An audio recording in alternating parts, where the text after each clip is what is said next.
coming up there. You just might have heard about a certain property auction in Melbourne last weekend. It involved 4 fully renovated terraced homes being sold for hundreds of thousands of dollars above the reserve in a highly publicised event on TV.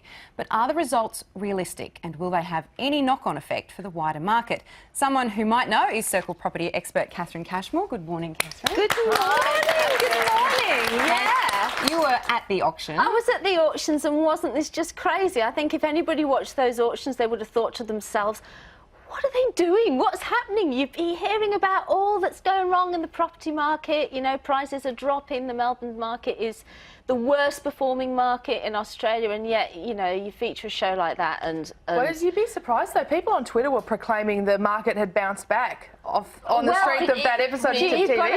And this is why we're just going to focus a little bit on it today, because you've got to be so careful not to take something that was an unusual event like that and say, oh, well, everything's all right now and that's what's happening. So what we're going to do, first of all, we'll go to what's it worth, and I want to look at something that's quite comparable to those properties, and just let's see if we can guess. Here we go for what's it worth.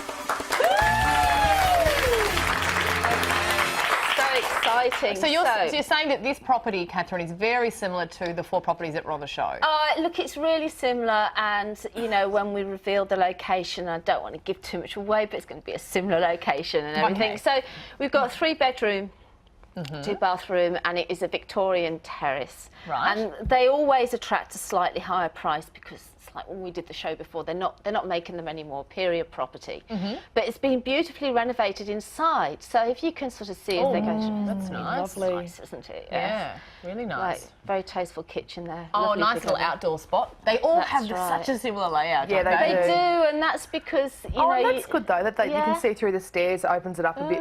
That's an interesting renovation. Well, some buyers don't like it. They think that their kids are going to slip through. Yeah, I wouldn't buy that if I at our stage, because I'd be paranoid about Molly Rose falling down the stairs. I grew up with stairs with gaps Gee, in. the out bit's great, the outdoor bit. Okay. It is. And look, there you go. So you get your views. So very, very similar to the properties that were you're in the same suburb, maybe. Yeah. Well, I mean, that's what you've sort of got to bear in mind. So. Okay, Michelle. Oh, me? I think, well, I can only think it must be about 1.3 million. I'll go. Well, I think they're all a bit austere myself. I don't like that modern stuff. But who cares? Who cares about my opinion? Really, I'm no property expert, and I live in a dump. But I would say 1 point. Well, going on 2. 2. Okay. Oh, 1.2. Yeah. Oh, right. yeah. 1.2, not 2.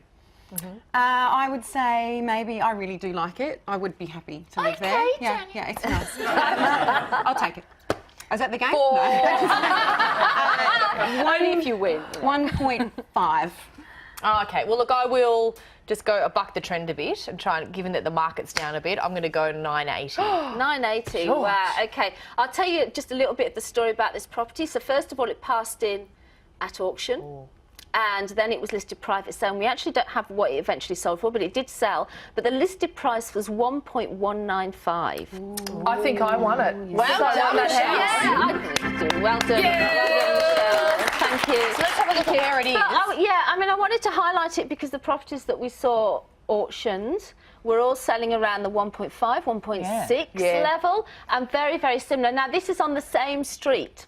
Oh, okay. So this is your comparable. So it's in South Melbourne on the same street as the properties that were auctions. But you can see it's a very similar comparable, and yet it passed in at auction. What's going on? What's going on with the market? And that's where you really need to focus in on not painting the market as it was with these properties. So the difference between this real life property and the 4 properties that were on the show, we're talking maybe up to $400,000, $500,000 difference. We're talking a huge difference. So what do we need to keep in mind that's contributed to that difference in terms of those properties on the show? Yeah, well, first of all, you know, when you advertise something and you've got 40,000 people that are going through, you're not expecting to go through and get a bargain. No. But having said that, I didn't think that these would sell at auction. I didn't, because if any part that has been putting Melbourne property prices down, it is the upper end of the market. It is the million-plus market. Well, you forgot to factor in Dr. Showbiz, babe. I did. Going on last year, though, I have to say these were very different from properties that have been auctioned on shows like this before. So they were in a location where there's not a lot on the market.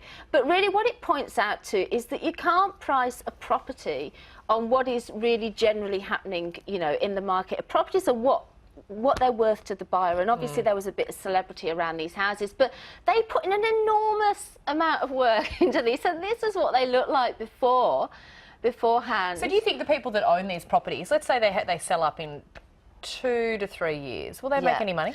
No, I really doubt it. I'd really put my head on the line, doubt it, because you see, this is the concept that you can actually renovate a property and you can sell it for, you know, the renovation cost plus a huge profit on top of it. And that's just not the reality of what you do. You have to really know what you're doing. You have to cost it very carefully. And, you know, what we saw with these properties and what you would have actually seen if you'd watched the auction was that one of the auctioneers, as it was getting towards the end, and this was actually the one that sold for the highest price, said, I know what they paid for these homes and they're still below cost. You know, they still hadn't got their cost back, but because that wasn't the point, the problem. So what the overriding lesson for buyers is that you really need to be careful, and you need to be careful because even if you've got a pre-approval, a valuer has to go through those properties and value them before the bank will tick them off. Good advice. Would you please thank Catherine Cashmore, everyone? We've got the latest news headlines next. It's Thursday morning. You're watching The Circle. Stay with us.